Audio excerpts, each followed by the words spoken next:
Hey, what's up guys? In this video, we're talking about 5K training plan, 2 mistakes to avoid. All right, so the first mistake I want to talk about in your 5K training plan is going to be not running with cadence or with metronome in mind. And I have a little Metronome app right here. It's called Metro Timer. We can include the link down below just so you can see it and find it yourself. It's free, it's one of my favorite ones.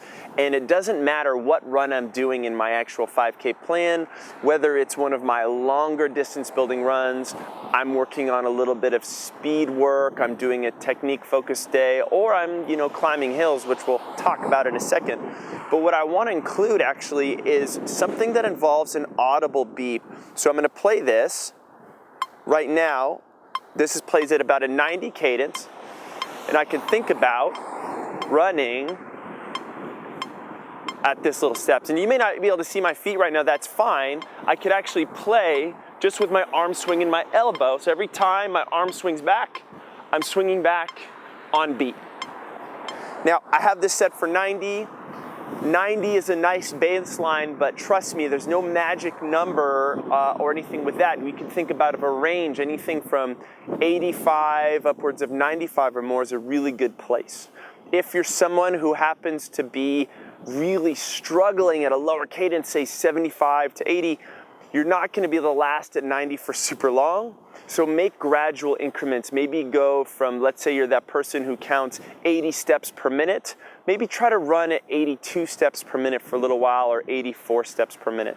So you can use a metronome and cadence in different ways. You could try to leave it on for a couple minutes at a time and match it. Every 5 minutes for a minute on your long run, you could just get resynced back up and see how that feels. Or, as I said, you could play with short focused bursts of a deliberately higher cadence than you're normally used to running, but what it's going to do is force and promote better run technique. You'll be up more upright, your arm swing is going to be more relaxed, you're going to have a better swing, your pulls are going to be better. For those of you who tend to overstride and heel strike and land heavy, what's so nice about this is that it forces you to pull your feet up and prevent a lot of those issues from happening. So no more IT pain issues, knee pain issues, and everything else. So boom, run with a metronome. It'll save your life.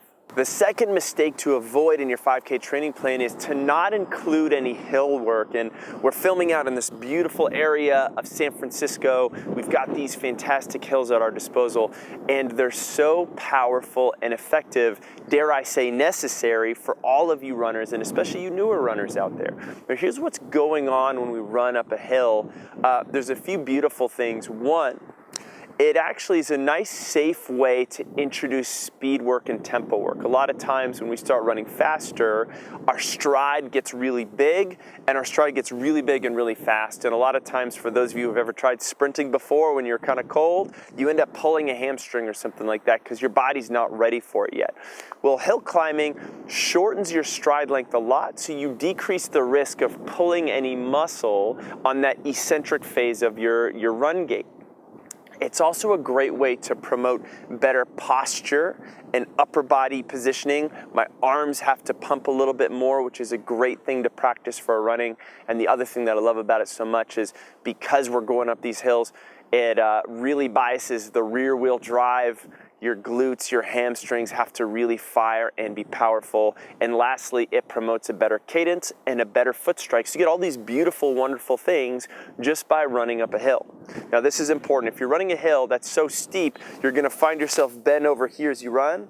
That might be a little bit too steep for right now. You want to choose a hill that's runnable, which basically is maybe between 3 to 5 degrees just to start, where I could literally run up the way. And what I would suggest to start with would be 5 by 60 second hill intervals. Trust me, those 60 seconds will feel pretty long. Your recovery is how much it takes to recover down to the bottom of the hill. You repeat again over the next couple weeks. You could go from 5 by 60 seconds to 6 by 60, 7 by 60, all the way up. Use landmarks to judge your distance. So we're going our 5 by 60 second little hill intervals there. And we can check landmarks on the side of the road as we run. And I want to hit those same landmarks every single time. If I feel good in the following weeks, I can go back to the same hill and I can beat it, and I know I'm starting to make some progress. So there you go. Second mistake, Don't avoid those hills. They will make a huge difference in your 5K training and your running in general. Guys, that is it. Hope you liked this video. If you did, go ahead and let us know. Hit that like button down below. Any comments or questions on those hill intervals we discussed, or what to do with that metronome again, hit us up in the comments section. We'll definitely take a look at those and help you out. Lastly, make sure you subscribe to our channel. We've got so many great run videos, tips on technique as well as strength training workouts.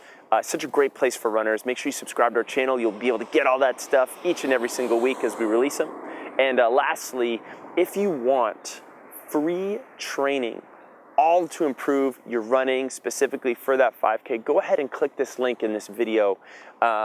It's gonna take you to a website where you're just gonna need to enter in your email address, and from there we'll be able to personally send you that free training. It's gonna be all video-based, it's fantastic. If you happen to be on a mobile device, don't worry, there's an identical link down below in the description. It's gonna take you to that same place. And in that free training, it's going to include some running techniques, some of our favorite little run workouts we like to give that are very effective online, as well as some injury prevention and mobility work. And once again, guys, thanks again for watching, and we'll catch you in the next video.